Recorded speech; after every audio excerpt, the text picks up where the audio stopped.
Ayaw si Apo. At may tayo na yaman tayo ta. Hindi ka na tayo ni Apo dyan sa tayo tigin daw ay yung isa kong karoon up kasi naman siya na itayaw ito na. Mas mahala dito yung video technologies. Versikulo 25. Kuna na. Adi tayo bye-bye lagi ti panagigimong tayo kasi ti karaw yan lagi ti daduma nulikat at bigin nalakad tayo kan nang nangulunang kaputa makita tayo ng mas asidid ang daw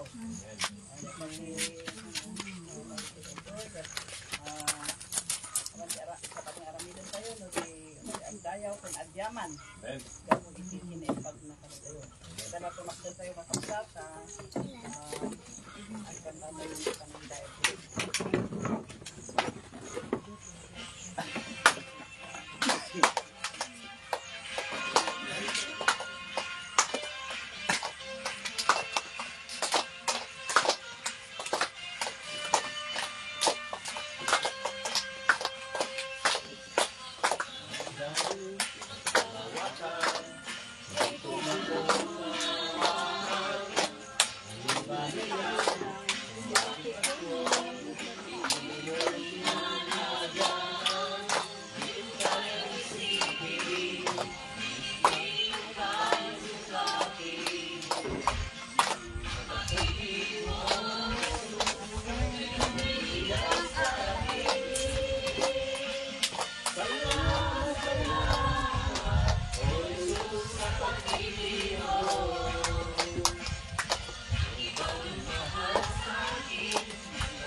Hallelujah. Amen.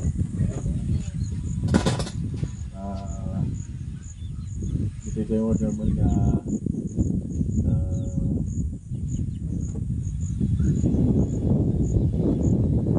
tama naman communion to. Amen. Di communion nga ang communion nga aramin yung ng tao. Amen. Aramin na nga rin nga na mo meaning na. Amen. Basta na lang ang communion. Amen. Nga maawan din ang tingay nga meaning na communion. So mahanda nga mahanda nga ma-receive tingay benepisyo niya di communion. So dati ibasa ko di story iti ko Bible story iti may isang babae nga agpadpadara iti 12 years. Amen. Kaya basahan to iti istorya ng agas iti 12 years nga teknik na kaya basahan to iti Luke 8:43-44 nga kita ito yung kasalungan ng agasan isuna. Amen. Basahan to iti Luke 43-44 muna na jay ada sa dyan di may sa babae nga sagsagaba iti pa nagbulos iti dara sa kapulong ng 2 at tawunan niya sagsagaba kat nagastos na amin ng aslikwana kanag iti mga gasgam awan nakapaimbag kanikwana. Amen. Nagasungin din nagastos na amin nagpalin niya po puri isunan. Amen. Kapo di rigrig na kuna na di verse 44 nakilinatlet kanag iti tandao at napan iti likudan ni Jesus sinagid na tigayadan ti kagay ni Jesus ket dagos ang nagsardeng iti pagbulos iti dara. Amen. Hallelujah. Instant. Amen. Gapo di pamati na nga masagid na lang ikagay ni Jesus ket maagasan isuna. Amen. Itatta mapalintemot lang nga ma-experience ti kakasjay. Amen. Di nangyari iti babae nga dijay ngoan nya man ti barikrik na tayo. Apay nga apay ngayon maibagap gaputa pirmita iti ayat niya po Diyos kinatayo. Amen. Basaan tayo kay Lucas 12:7 kuna na kay dahito iti pamanagnak nga apay nga ayat na tayo iti Diyos may sala ka pamanagnak tayo. Amen. Kuna na kay uray dagiti buokyo napilang da amin isot ka po na adikay agputeng tanapatag kayo nga adayo nga ado nga sa lapingaw. Amen. Hallelujah. Dagiti kita tayo nga parents apay no dati anak tayo kat apat tayo bilangan dagi buok na yung gapot ti panagayat ni Apo Dios kada tayo amuna ti bilang ti buok tayo. Amen. Grabe ti panagayat ni Dios kada tayo. Amen. Kana ti panakaagas uray man anda ni Jesus dito irabaw talaga mapalit tayo ma-experience dagi itatamot laeng. Amen. Gapot ako na nagi Hebrew 13:8 saan nga agbalbalo ni Jesucristo isumot lang iti itakit ay tiyag na nayon. Amen. So uray man noon nya man di mariktik na tayo patyan tayo nga babaan di saplit ni Jesus ket magun-od tayo iti panakaagas marisip tayo. Amen. Hallelujah. Hanlang iti panakaagas hanlang gamin niya di panakaagas tinta ni Jesucristo kaya po tayo. Amen. Hanlang ka panakaagas panagbak ng siri bigsa isuti kapon na nga na ilagsa ni Jesucristo iti cross tapno dat tayo mawaya-wayan tayo ng iti basol. Amen. So dawatan mo iti agiwaras iti communion na kanan tayo ng Jesus nga naman tayo. Amen.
Corinthians 11:23 to 26. Ito kay nabi nga bago mailan sa nga ipalagip na pa nga palagip pa nga masapol nga arabi din tayo. Iti daytoy niya nga komunyon. Tapno matataw di iba. Inawat ko ti Apo ni Parosoro nga inawat kumot kada kayo. Itira biga na panakalipot ni Apo Hesus. Inala na tinapay. Kalpasan ni panagyaman na hindi Diyos. Pinis-pisilan sa tinapay ko nung na. Dahil ito yung bagi. Nagpaay ka na kayo para bilin tayo sa panangilag-layos yung kanya. Karang kayo tinapay. Mas naman ako sa mga inala ni Jesus. Hindi ko pa nagsinuna natin. Hindi ko pa tibaro at ulag. Napataligitan yung babae ng kinara. Tunggal pinag tayo yung kinagtuloy. Kaya nagbilin niya ang panglagit kanya.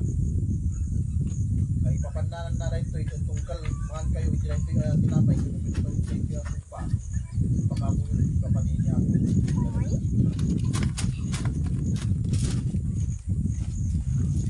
Hallelujah. Nararag kayo. Salamat na mahal sa ito na oras. Sa ito ang tao. Kaya ito yung kakabsat. Hallelujah. Nga naawatan niya. Hallelujah. True meaning iti dati nga communion. Nagaputi na pisi. Nga burak nga pagkini Kristo yung Diyos. Manakaagas. Hallelujah. Nga mati sa kanila sa pagpagini. Hallelujah. Hindi na nga saya sa iyo Diyos. Hallelujah. Nga nang tugas. Dati kadagit ibasbasan niyo. Thank you Father. Jesus. Hallelujah. Yes, name. Amen.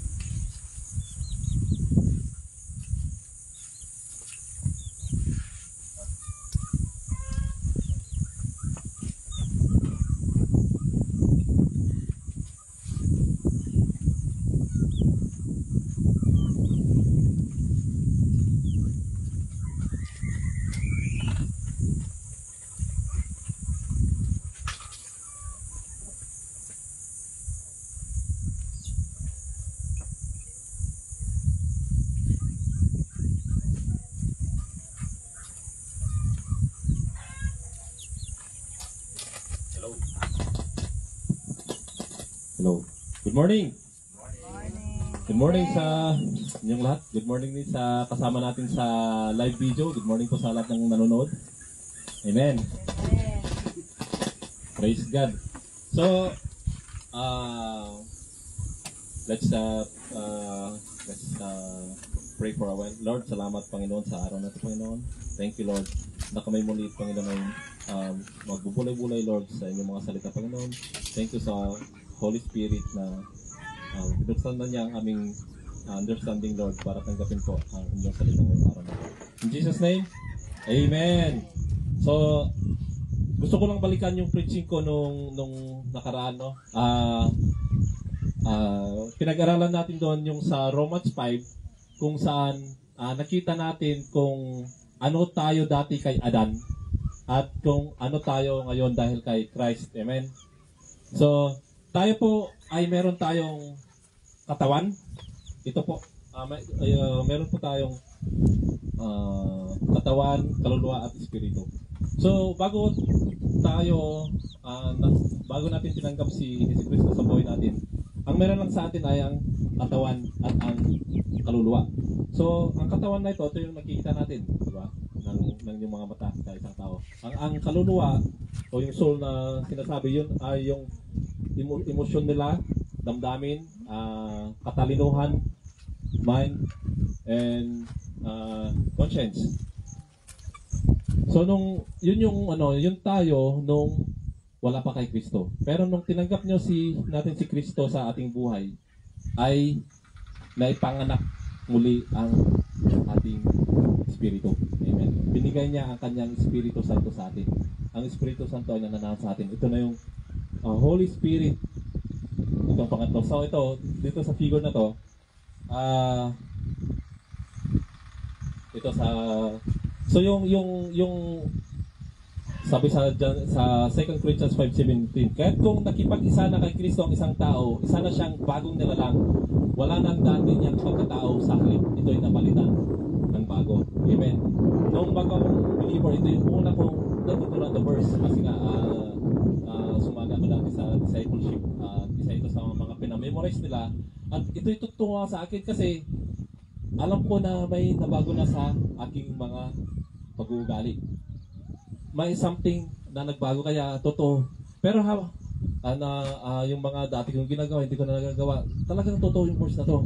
Yung pagkakaintindi ko natin na kung sino man yung nakay Kristo, mayroon talagang bagong nila lang, wala na yung dati. May mga dati akong mga attitude na mga makamundong mga ginagawa na hindi ko na ginagawa nung nakay Kristo ako. Pero nung habang nag-grow tayo sa faith no, ang 2 Corinthians 5:17 ay may mas malalim pa palang kahulugan. Ang tinutukoy nito ay ang bagong nilalang na ito ay hindi ang ating katawan o ang kaluluwa o ang soul. Ang bago sa atin ay ang espiritu. Amen?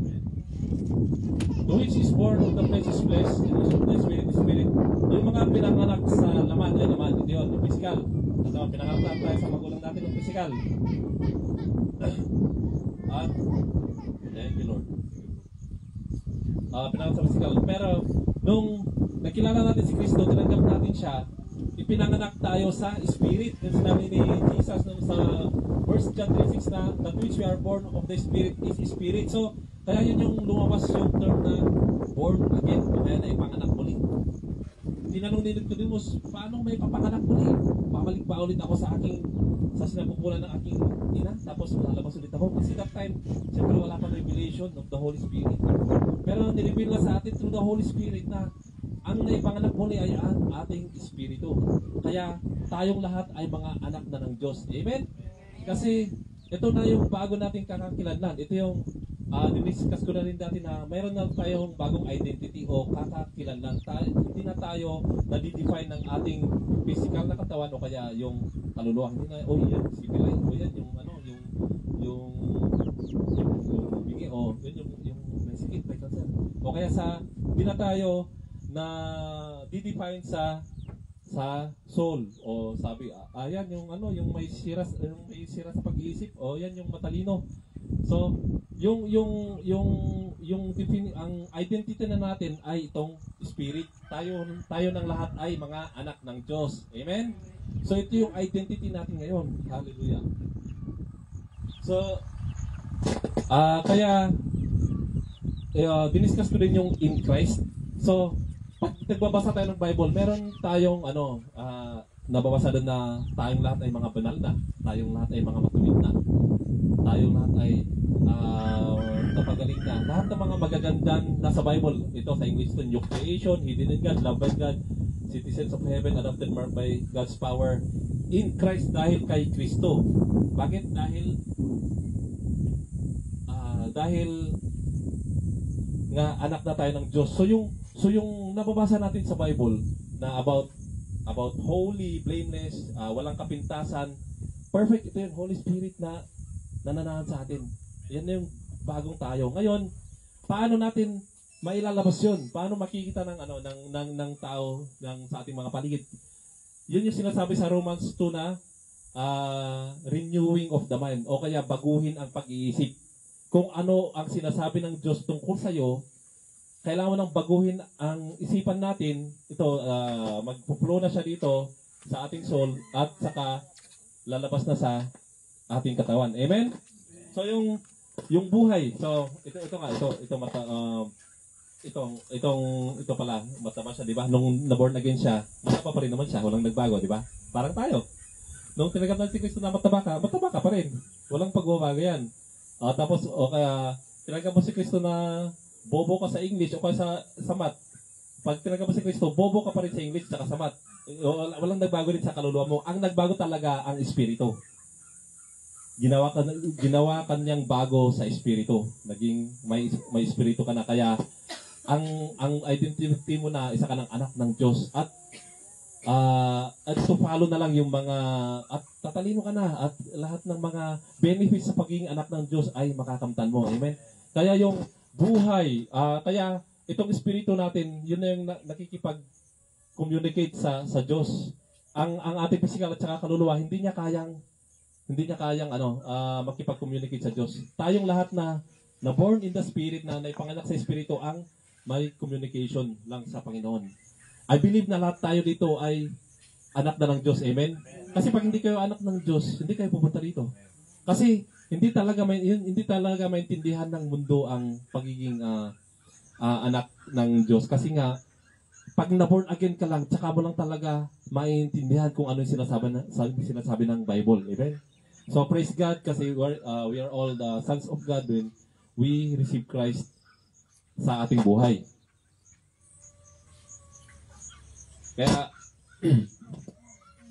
ayan, ibasa ko to sa English kasi nakapaka-importante eh. One of the greatest needs of church members to have renewed minds. Your mind becomes renewed with the Word of God. So, ang pinaka-importante sa atin ay dapat mabago ang ating pag-iisip kung ano yung sinasabi ng Biblia kaysa sa nakikita mo sa katawan mo o kaysa ano. Example kasi yung sa healing. Na pag sinabi ng Diyos na magaling ka na, paniwalaan natin yun kasi yun tayo.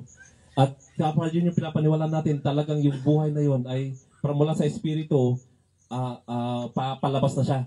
Na yung buhay ng Diyos ay talagang sa bawat katawan natin dadaloy ang buhay ng Diyos, at kung ano man yung mga sakit, ano mga abnormalities ay i-restore niya. Amen? Ganun kapangyarihan ang buhay natin dahil kay Kristo. At saka yung sabi ko nga na itong in Christ na to ay 552 times na nasa sa Bible, kaya yun yung paulit-ulit niyang sinasabi kasi gusto niyang maintindihan natin ang ating kakakilanlan kay Kristo. Amen? So ngayon, kaya ito yung diniscuss ko rin nung last na, we are righteous in Christ. Amen? Paano? Kasi, pwede tayo magtanong na, wala namang nagbabago sa attitude ko. Wala namang nagbabago. Kasi ang righteous in Christ, yun, sa Espiritu yun, in the Spirit. At kailangan mo lang baguhin ang pag-iisip mo na matuwid ka na kay Kristo. Ngayon, magmamanifest na yan. Kung yan yung lagi mong iniisip na matuwid ka na, talagang, lalabas na yun yun na yung gagawin mo. Yun na yung magkakaroon na siya ng bunga. So, kailangan natin maintindihan kung ano tayo kay Kristo. Amen? So, sa verse natin ngayon, sa Romans 5:20, sabi niya, ito yung huli ng Romans 5, no? Yung huling verse niya, no? Nang magkaroon ng kautusan, dumami ang pagsuway. Ngunit sa pagdami naman ng mga pagsuway ay lalong sumagana ang kagandahang loob ng Diyos. Kaya nga, kung paanong naghari ang kasalanan sa pamamagitan ng kamatayan, gayon din naman maghari ang kagandahang loob ng Diyos sa pamamagitan ng pagpapawalang sala.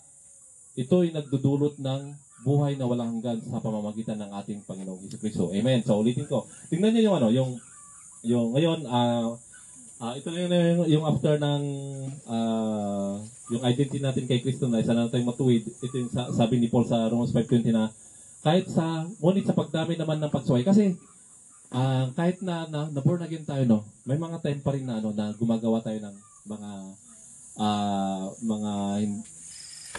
mga kasalanan na hindi gusto ng Diyos, no. Pero sabi na nagiging pasaway pa rin tayo kahit born again tayo, tama. Pero sabi nga rito na ngunit kahit pasaway tayo ay lalong sumagana ang kagandahang loob ng Diyos. Amen.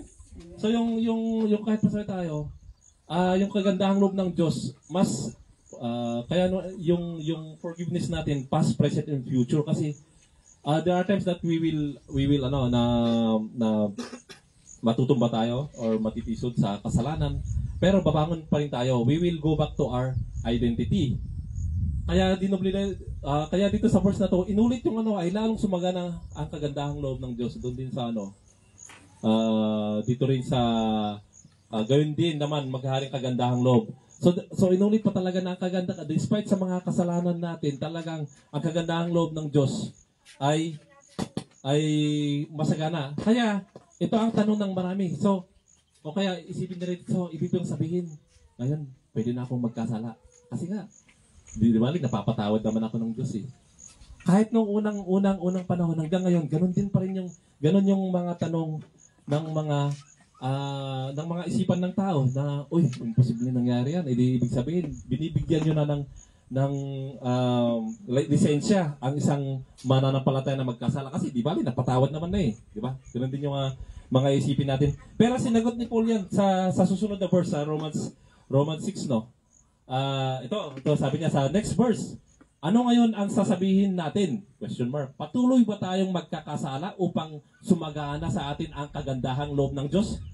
Yeah, kasi napopersecute din si Paul dito kasi hindi yung sinasabi ng mga Pariseo or yung mga hindi matatampalay ng term niya na dapat ba tayong kasi kasi nasanay nga sila sa sa batas ni Moses na kung nagkasala ka may kapahulusan yan. Pero inintroduce na yung batas na tungkol kay Jesucristo ang kanyang biyaya, no. Kaya nung time na yun hanggang ngayon na ito pa rin yung question, ano ngayon ang sasabihin natin? Patuloy ba tayong magkakasala upang sumagana sa atin ang kagandahang loob ng Diyos? So 3 beses na tinanong to ni Paul sa Romans, no. Kasi ganun nga yung tanong sa kanya. Pero ito yung sagot niya. Ano sagot niya? Hindi. Talagang pinanindigan niya na hindi. Tayo'y patay na sa kasalanan. Paano pa tayo mamumuhay sa pagkakasala? So, mayroon ka wala na yung dating ikaw, di ba? Yung sa 2 Corinthians 5:17, at ikaw ay bago na. Bakit ka pa magkakasala kung bago ka nang nilalang? Amen? So, dahil matuwid ka na kay Kristo, bakit ka pa babalikan yung mga ginagawa ko? Kaya, I believe na lahat tayo ay naka-experience ng mga pagbabago, no? Sa ating buhay nung tinanggap natin si Kristo, na may mga hindi natin nabalikan yung mga dati nating ginagawa. Kasi, sabi nga dito, hindi. Tayo'y patay na sa kasalanan. Paano pa tayo mamumuhay sa pagkakasala? Amen? So, sa next verse, paano ba tayo namatay sa kasalanan? Nandun sa Galatians 2:20. Sabi niya, ako'y kasama ni Kristo na ipinako sa krus. Sino yung kasama ni Kristo na ipinako sa krus? Yung dating ako. Yung tayo yung kakikilan na kay Adan na makasalanan. Kasi, nung bago kay Kristo kasi, talagang natural sa atin yung magkasala. Na wala naman konsensya na, normal lang. Na wala tayong nararamdaman na walang pakialam kung nakakasakit tayo or basta parang walang pumipigil na yung sinus conviction yung tawag na diba? Parang normal lang na nagkasala na tayo. Pero nung tinanggap mo si Kristo, kasama nangyari na to na ipinako na si Cruz yung dating tayo. Hindi na ako ang nabubuhay ngayon, kundi si Kristo na ang nabubuhay sa akin. So, hindi na yung dating tayong nabubuhay, kundi nung tinanggap mo si Kristo na ang nabubuhay sa atin. Amen? Ang buhay ko ngayon sa katawan ay ikinabubuhay ko sa pamamagitan ng pananampalataya sa anak ng Diyos na nagmahal sa akin at naghandog ng kanyang sarili para sa atin. Amen? So ngayon kay Kristo ay mayroon na tayong bagong buhay. Amen? So ito yung buhay na walang hanggan na sinasabi sa Bible. Ito yung tinatawag na Zoe, the God quality of life. Ano ba itong Zoe? So balikan natin yung yung verse natin, no. Itong verse natin dito sa sa unahan na nung sinabi nga sinabi nga na pag may kasalanan talagang yung kapatawan masigit pa yung kapatawaran ng Diyos. Kaya nga meron tayong sabi dito sa huli, no, ito'y magdudulot. Hallelujah. Kung alam mo yun na, grabe pala ng ginawa ng Diyos sa akin na ako'y pinatawad na. Ito'y magdudulot ng buhay na walang hanggan sa pamamagitan ng ating Panginoong si Kristo. Buhay na walang hanggan sa pamamagitan ng ating Panginoong si Kristo. So yun yung papag-aralan natin ngayon, ang buhay na walang hanggan na to. So ano ba tong buhay na walang hanggan na to? So sa Greek, no, ang term, ang ginamit na word dito sa Greek ay Zoe. So, ito ay 134 times na nagamit sa New Testament. So, ito rin yung ginamit na word doon sa John 3:16 nang sabi, sapagkat ngayon ganun na lamang ang pag-ibig ng Diyos sa kasangkatauhan, kaya't binigay niya ang kanyang kaisa-isang anak upang ang sino mang sumampalataya sa kanya ay hindi magpapahamak, kundi magkakaroon ng buhay na walang hanggan. Ano ba tong buhay na walang hanggan na to? Ito ba ay makakamtan lang natin pag tayo ay namatay na dito? Kasi yun yung paniniwala natin, di ba? na ang buhay na walang hanggan ay yung buhay mo pagkatapos dito sa mundo na eternity, yung walang yung habang buhay.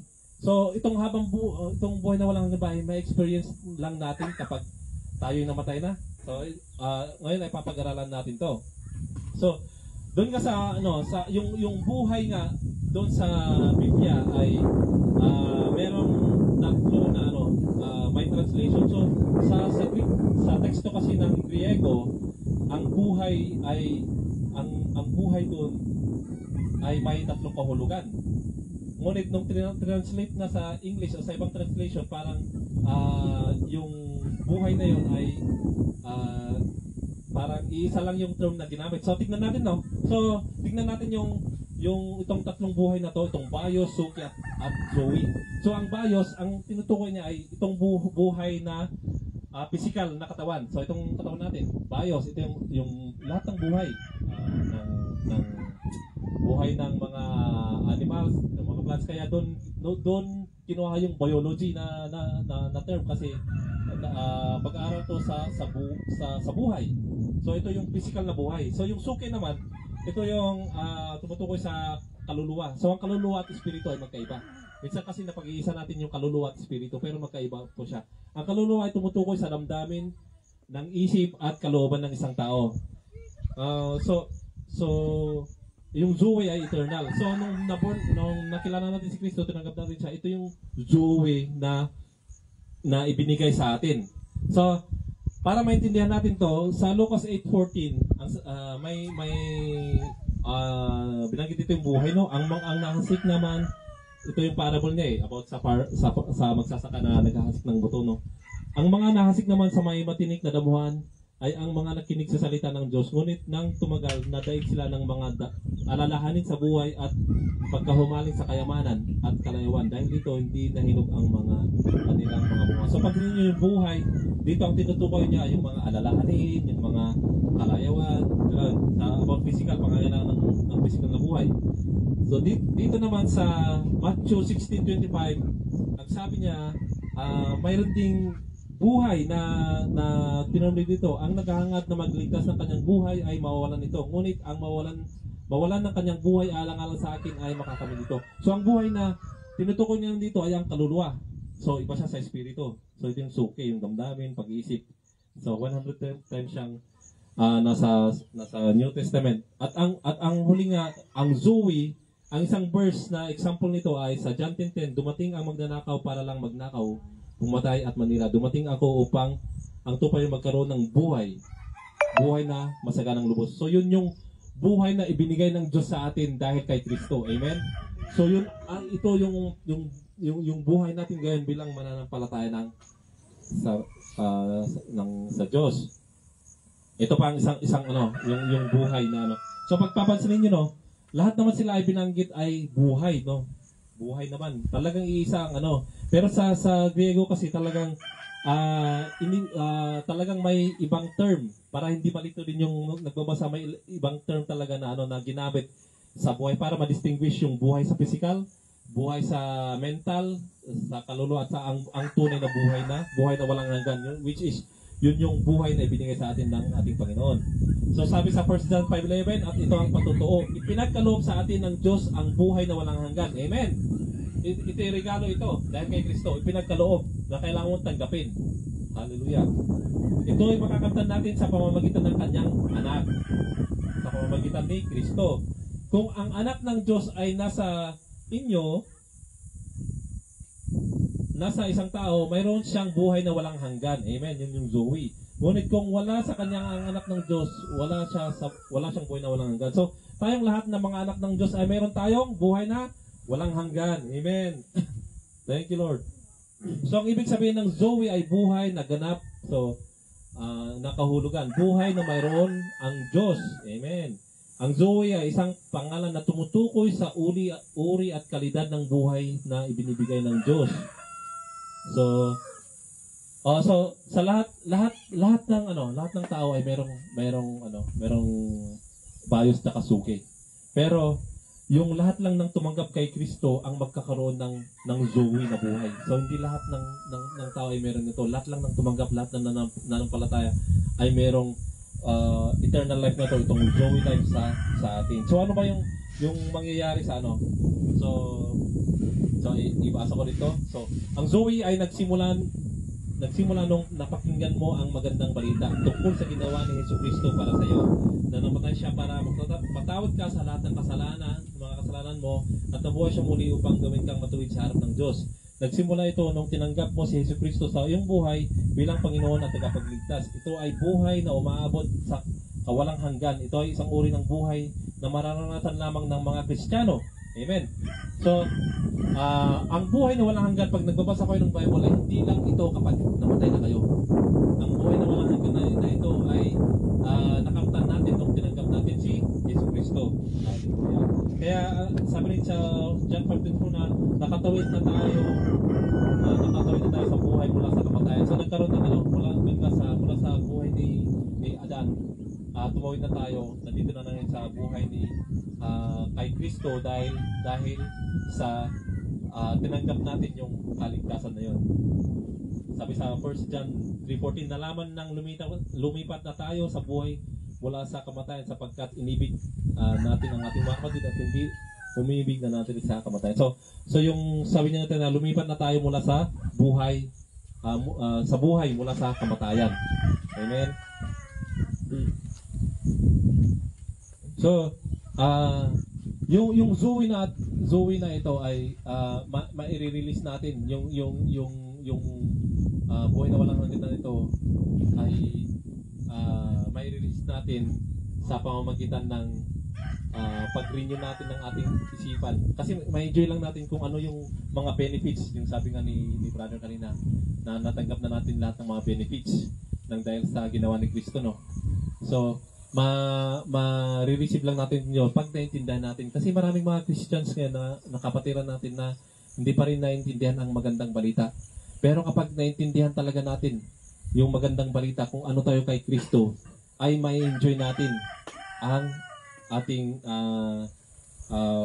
buhay dahil kay Kristo.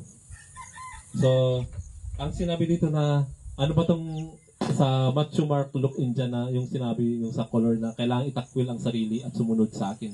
So sa lahat ng 3 synoptic gospels ay lumabas to. Ibig sabihin na kung ano yung dati nating kaalaman na hindi inline sa Word of God, ay kailan na nating itakwil or kailangan nating manampalataya, sundin. Sabi dito na sumunod kay Kristo, na kung ano siya, yun yung susundin natin. Kung ano yung sinasabi niya tungkol sa atin, yun yung susundin natin kasi nasa Kanya ang buhay. Amen? So sabi niya dito, ang Espiritu ang nagbibigay buhay, hindi ito magagawa ng laman. Ang mga salitang sinasabi ko sa inyo ay Espiritu at nagbibigay buhay. So yung mga sinasabi ni Kristo ay nagbibigay ng buhay. Hallelujah. Sabi sa Romans 8:6, ang pagsunod sa hilig ng laman ay naghatid ng kamatayan, ngunit ang pagsunod sa Espiritu ay nagdudulot ng buhay at kapayapaan. So dalawa lang yung choice natin. It's either kung sumunod tayo sa hindi natin sundin si Kristo o kaya susundin natin. Kaya laging dalawang choice, so which is yung isang choice kung sinusunod natin ang mundo, kamatayan ang resulta, just like ang kamatayan hindi naman physical kundi sa ating kaisipan, depression or guilt, shame, condemnation. Pero kapag sinusunod natin si Kristo na siya yung nagbibigay ng buhay, no? Sinusunod natin ang Espiritu, yun ay magdudulot ng buhay at kapayapaan. Amen. Kaya meron tayong yun yung talagang regalo talaga, yung kapayapaan sa ating puso, na kahit nasa mundo tayo na puros kamundan, pero pag nakay Kristo ka, ma-experience mo talaga yung kapayapaan na buhay. Hallelujah. Sabi rin sa Philippians 4:7-9, at ang kapayapaan ng Diyos na hindi kayang maunawan ng tao ang siyang mag-iingat sa inyong puso at mag-iisip dahil sa inyong pakikipag-isa kay Kristo. Bilang pagtatapos, mga kapatid, lagi ninyong isaisip ang mga bagay na karapat-dapat at kapuri-puri, ang bagay na totoo, marangal, matuwid, malinis, kaibig-ibig at kagalang-galang. Isagawa ninyo ang lahat ng iyon, inyong natutunan, tinanggap, narinig at nakita sa akin. Sa gayon, sumasa inyo ang Diyos na nagbibigay ng buhay. So, dahil sa pagkikipag-isa natin kay Kristo, mayroon na tayong bagong espiritu. Kung ngayon, i-align na natin ang ating kaluluwa at yung katawan dun sa kung sino tayo. Kaya ang sabi nga dito na kung ano man ang mga bagay na karapat-dapat at kapuri-puri, mga bagay na totoo, marangal, matuwid, malinis, kaya na nating gawin yon kasi may bago na tayong espiritu. Amen? Kapag nung wala pa yung bago, wala pa tayo kay Kristo, actually, nagagawa mo to pero nawawala rin. Pero ngayon o kaya hindi natin kayang gawin ang mga to, yung mga sinasabi dito. Pero dahil may espiritu na tayong nananahan sa atin, kaya na natin gawin ang pagiging totoo, marangal, matuwid, malinis, kaibig-ibig. Hindi dahil sa sarili nating lakas, kundi dahil sa espiritong nananahan sa atin. So ang sinasabi lang ay isipin na natin, i-renew natin yung isipin natin kung ano yung identity natin, kung ano yung kakikilanlan natin kay Kristo. Amen? So, kapag yun na yung iniisip natin, kung salita ng Diyos, magmamanifest talaga, o kaya makikita sa atin yung buhay na walang hanggan na to. Kaya, di ba, kayo din mga brothers and sisters, I believe na meron din talagang nabago sa inyo nung nakay Kristo kayo. Nakay Kristo kayo, di ba? Hindi, parang, ba't kaya ako, parang iba na ako ngayon. Dahil yun sa espiritu ni Kristo na nananahan sa inyo ngayon. Hallelujah. Sabi sa Juan 7:37-38, sa kahuli-hulihan at pinakatayang araw ng pista, tumayo at si Jesus nagsalita ng malakas. Kayong mga nauhaw ay lumapit sa akin at uminom. Ang sumasampalataya sa akin, ayon sa sinasabi ng kasulatan, mula sa kanyang puso ay dadaloy ang tubig na nagbibigay buhay. So, noon nga, ito nung hindi pa namatay si Kristo. Pero nung namatay na nga si Kristo, lahat ng mga namanggap kay Kristo ay nasa kanila na ang tubig ngayon, which is, ang tinutukoy dito yung Holy Spirit.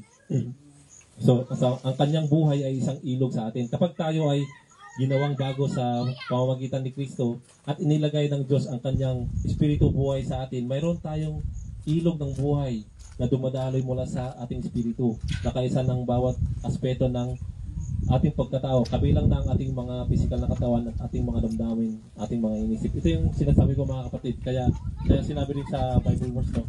By His stripes we are healed. Sa pamamagitan ng kanyang latay, napagaling na tayo. Past tense, no? Kasi nung tinanggap mo nga talaga si Kristo, ay magaling ka na. Hindi ka na pwedeng magkasakit pa. Yun yung isipin mo na ang buhay ng Diyos na nasa atin ay siya yung dumadaloy sa ating katawan, na kung ano mang ang sakit na meron dyan, isipin mo na magaling ka na. Amen? Pwede, may times na atake ang kaaway. Kaya makaka-experience pa rin tayo ng symptoms ng sakit. At sa kaaway mong gagaling yun. Pero, pag inisip mo, nirenew mo na ang Espiritu Santo ang dumadaloy sa aking katawan, ang buhay niya, ay walang magagawa ang sakit na yun, kundi alis na lang siya. Hindi siya mananatili sa iyong katawan. Pero pag in-embrace mo na itong sakit na to, meron akong ganito, meron akong kung anong sakit man yan. Pag in-embrace mo yan, walang, parang yung kapangyarihan ng Diyos ay hindi dadaloy sa iyong katawan. Kasi naniwala ka na sa sa kung ano yung sinasabi ng mundo about tungkol sa sakit. Pero pag pinaniwalaan natin ang salita ng Diyos, yun ang dadaloy sa ating katawan. At talagang ang verse na sa pamamagitan ng kanyang mga latay ay magaling na tayo ay totoo na sa ating buhay. Amen? Hallelujah. Thank you, Lord. So, sabi dito sa Romans 10:8, 10, 11, ngunit dahil naninirahan sa inyo si Kristo. Amen? Ito na yun. Yung naninirahan sa atin. Literal. Yung kanyang espiritu ay naninirahan sa atin. Mamatay man ang inyong mga katawan dahil sa kasalanan, ang espiritu naman nyo ay buhay sapagkat itinuring na kayong matuwid ng Diyos. Amen.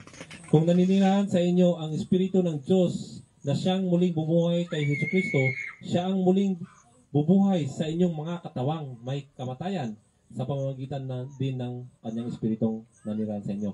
So, nung na-born again tayo, espiritu natin ay eternal na yan. Pero yung katawan natin ay tatanda. Mamamatay siya. Di ba? Kaya nga sinabi dito, kahit na mamamatay ang katawan dahil sa kasalanan, dahil nga sa kasalanan ng iba, kaya ang tao ay tatanda. Pero, ang Espiritu naman ng Diyos ay siya yung magbibigay ng buhay sa ating katawan. Amen? Magbibigay ng buhay. Magbibigay ng kalakasan. Kaya meron kang kalakasan, magbibigay ng buhay. As in, talagang ipapagpag niya lahat ng mga abnormalities sa iyong katawan. Aalisin niya lahat ng mga abnormalities. Yun yung lagi nating isipin, mga kapatid.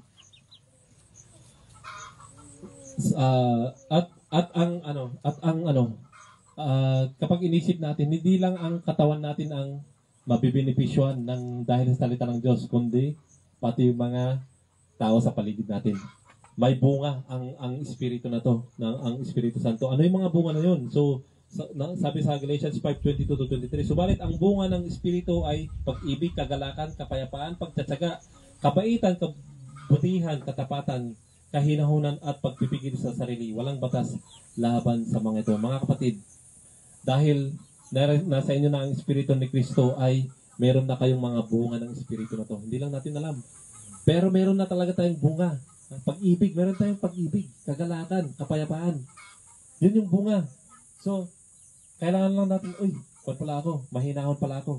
Kapag, siyempre, may mga time na, na magagalit tayo, di ba?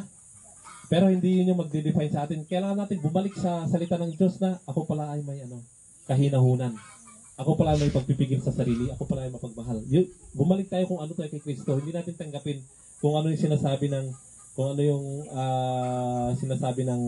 laman natin, yung flesh na tinatawag, kundi ibalik natin kung sino tayo kay Kristo at yun yung babago sa atin. Yung pagbabago ng isipan natin, talagang mababago tayo. Binago na tayo. Kailangan lang natin lumakad dun sa pagbabago na yun. Amen? So, sabi sa ito pa. So, meron pa sa kanya nagmula ang buhay na taglay natin dahil sa pagkipag-isa niyo kay Kristo, Jesus na siyang ginawang karunungan natin. So, si Kristo din yung isang karunungan natin. Kaya, hindi natin din masabi na nabobo ang isang Kristiyano. Pati pala karunungan ng Jesus nasa atin na, di ba? Kaya, gamitin natin yun kung saan natin pwedeng gamitin, sa trabaho natin, o kaya sa pag-ninegosyo natin, o kung sa pagsasaka natin, anumang ginagawa natin, ay meron tayong karunungan. Amen. Sabi ni sa 1 John 4:17, ang pag-ibig ay nagiging ganap sa atin, kaya panatag ang ating kalooban para sa araw ng paghukom, sapagkat tayo tulad ni Kristo kahit nasa daigdig pang ito. So, imagine nyo ito, mga kapatid, no? Na kagaya na tayo, tulad tayo ng Kristo. Si Kristo, yung resurrected life niya, kagaya natin siya kahit nandito na tayo sa daigdig. So, kung isipin mo yun, no, na si Kristo nasa kanang kamay ng Diyos, no, na siya ay malusog, ganun din tayo sa mundong ito. Siya ay kung ano yung buhay na meron siya ay meron din tayo. Hallelujah. So, in summary, ito yung yung Zoe na tinutukoy, no. So, meron dito na para maintindihan natin, ang Zoe ay ito, grace, mercy, forgiveness, presensya niya sa atin, lagi siyang kasama natin, kanyang unconditional love and acceptance, pagtanggap, supernatural joy, yung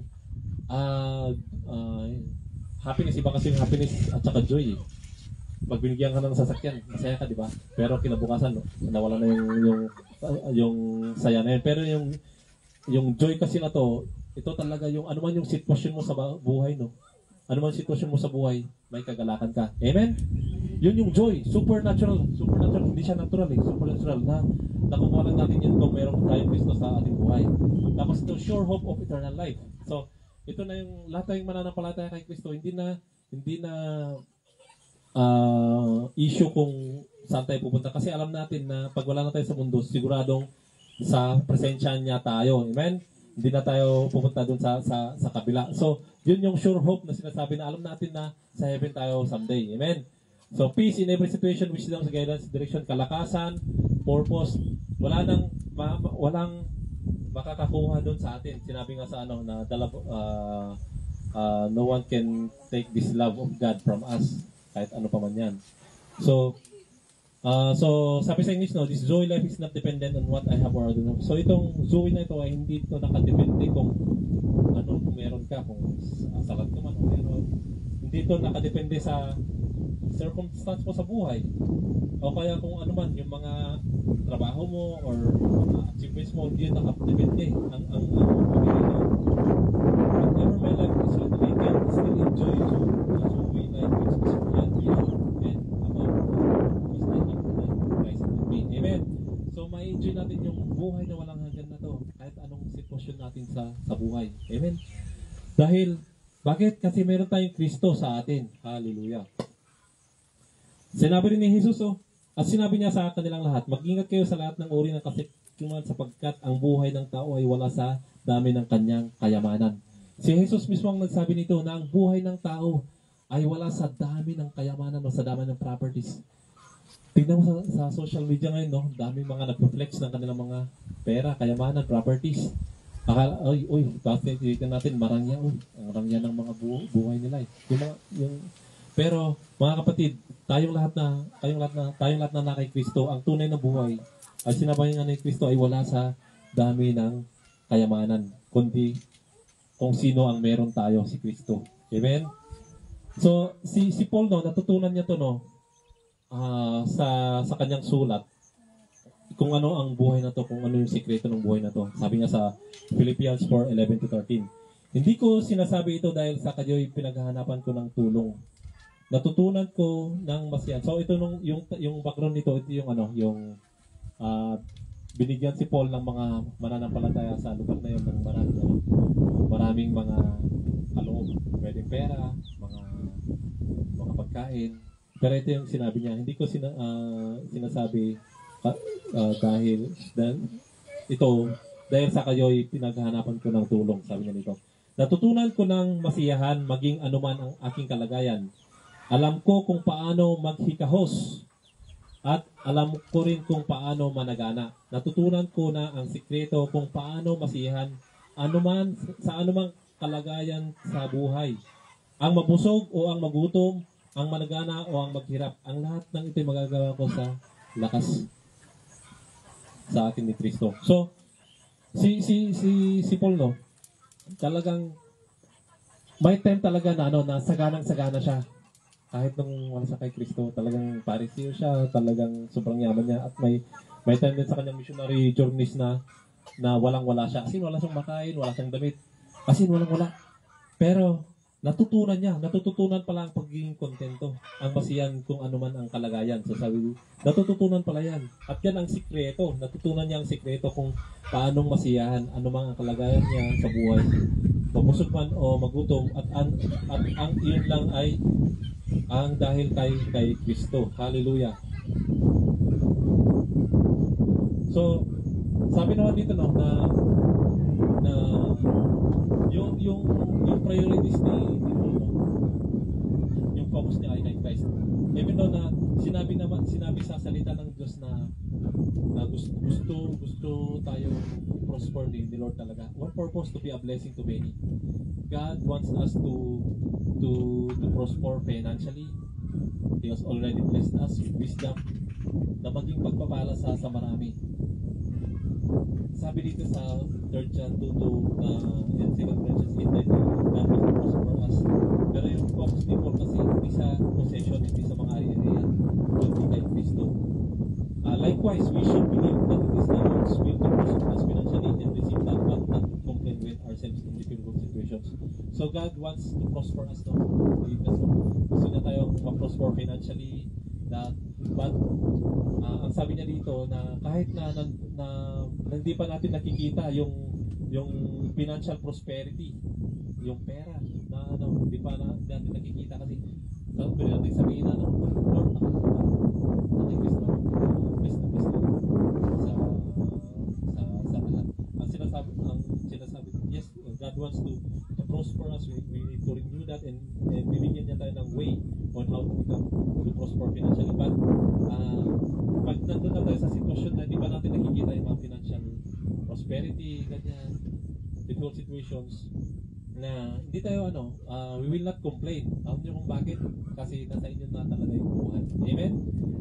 Nasa atin na talaga yung buhay na walang hanggan, yung buhay ni Kristo. Yun yung sinabi ni Paul nga na salat man siya o sagana ay kontento na siya kasi may Kristo siya sa kanyang buhay. Hallelujah. Kaya sabi nga sa John 10:10 talaga na dumating si Kristo para magturon tayo ng buhay at buhay na walang hanggan. Ang Zoe na ito ay ito yung totoong buhay na binigay sa atin ng Diyos. Gusto mo bang malaman? Gusto mo bang malaman kung anong sikreto ng masagana at matagumpay na pamumuhay? Ito nasa Joshua 1:8. Sabi dito, huwag mong kaligtaan basahin ng aklat ng utusan. Pagbulay-bulayan mo iyon, araw at gabi upang matupad mo ang lahat ng nakasa. Sa ganun, magiging masagana at matagumpay ang pamumuhay. Ito mga kapatid, nandito na yung sikreto. Ito ang sikreto.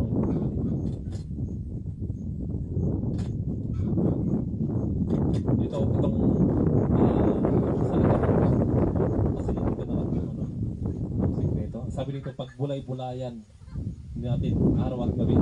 As in, araw at gabi talaga. So, paano natin ma-enjoy? Kunwari sa isang yung sasakyan, no?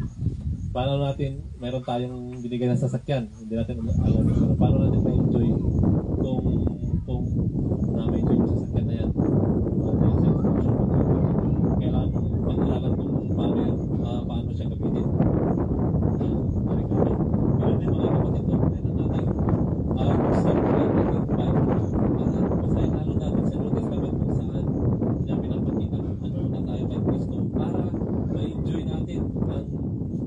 Sino tayo dahil kay Kristo, kasi hindi natin siya ma-enjoy hanggang hindi natin napagbulay-bulayan. Kaya sabi na dito na pagbulay-bulayan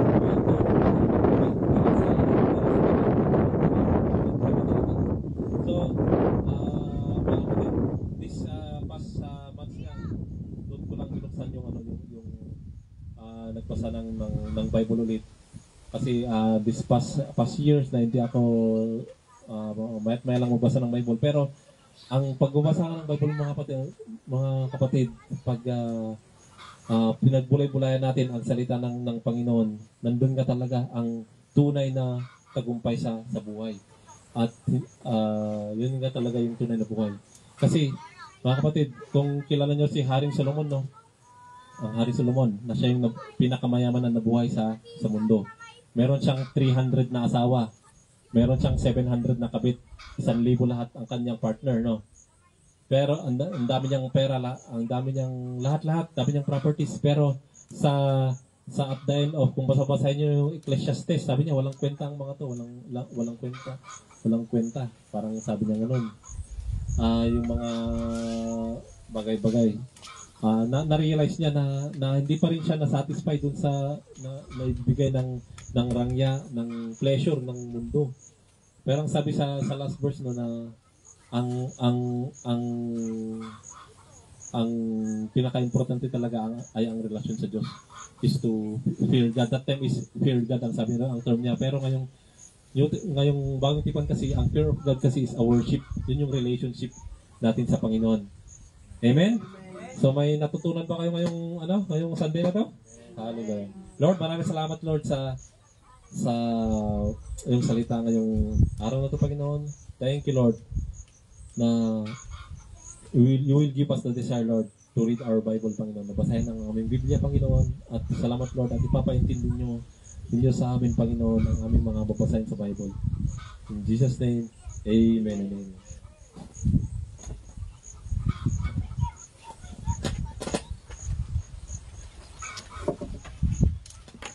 Nagyaman tayo yung mensahe at tayo para na adda tayo kini Kristo adda nga talaga adda amin kada tayo kinaimbag hanggang maitod da ito lubong tara ito lubong mo at itod sa ragsak ngay pansamantala hanggang nagnanayon inyo ni Kristo ti adda kada tayo agnanayon dayta ragsak ngay nga adda ulig na hampayo ngay nga maibkas jay ragu tayo tapi ragu so jay itod na nga ada ni Kristo kada tayo ada tarag-o nga oray no awang kwarta tayo kun ada ra tayo tarag-uhan tayo nga madandanagan awan sidanag deta ti itid ni Kristo kada tayo unday tulubong apag biit lang dagita nga kaslamarik na tayo anak-anak tayo importante day kada tayo kini Kristo titiyak ta kunan na aday pagsasawa ko na nga datay wa nabindisyonan tayo ayaw ko naman din na pagtigil tayo at nagkapugi dyan ada kada tayo nuligot ada kada tayo nuligot kay sino ada kada tayo so ni Kristo ada kada tayo kumpleto awantihan tayo makurang pa hanam kay palubos siguro nga tayo kat mabisbisinan tayo kung makukurangan tayo no agtalot tayo matakin pa na namaki tayo pinpana kada nang karin na iti sa una nga sa tumakling tayo mapantayo iti kasla ka nag dati iti giving sa tanto hindi ko namin ijay Filipos 4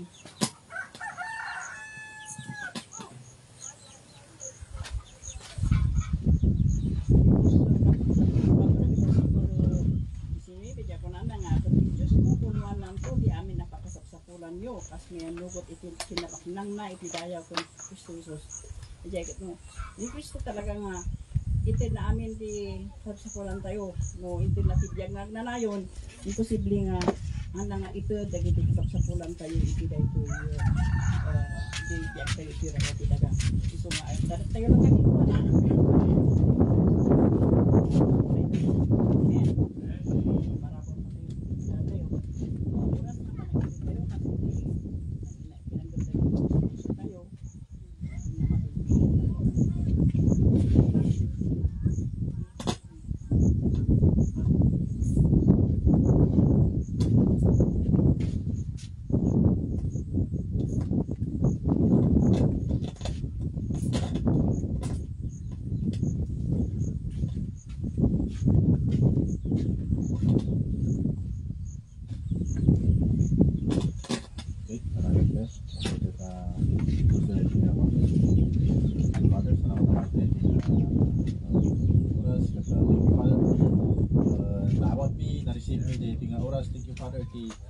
panakpalokat pa iti puso mi nga naawatan mi dito nga na-share data nga oras ka thank you Lord nga pumanaw ka ito nga sirarag-o nga napunpunan kami iti bendisyon napunpunan kami iti panakaamo no sino kami kini Hesus Kristo kat patuloy kami nga agdengeg iti